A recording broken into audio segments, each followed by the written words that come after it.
Hi, it's Mark from Overlanding 5280. Today I'm going to do a vehicle walk around on one of the vehicles in our group. It's a 2014 Tacoma with a very moderate overlanding build. So let me go ahead and start with the front of the vehicle. Behind the license plate we have the CBI Class 3 receiver hidden mount. It is wired up for a Warren winch multi-mount 8000S winch. Under the vehicle we have full RCI metal skid plates, steel. They go all the way back, covering the transmission and the transfer case.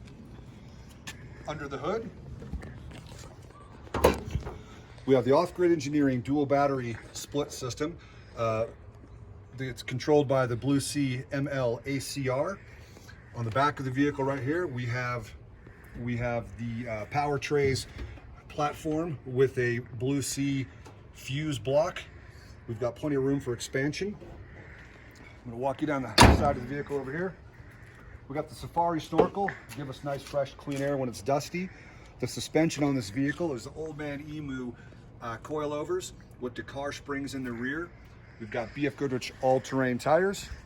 Rock sliders, we've got the Pelfrey built rock sliders that are welded to the frame. Solid product, we're really bummed that they went out of business. Top of the vehicle, the Front Runner slimline rack. These are great for hauling all of your gear. Towards the back of the vehicle, we've got the TRD cat back exhaust. Jumping into the bed of the vehicle, total chaos bed stiffeners. These are great to provide support to the composite bed, and they're really solid for lots of tie down points. In the cargo box here, we've got a Blue Sea below deck panel.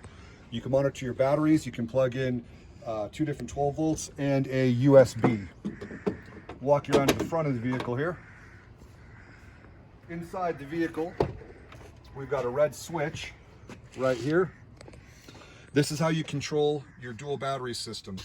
It is automatic, or you can do it manually. So hope you'll like that quick walk around of the vehicle. Have a good day. Thank you.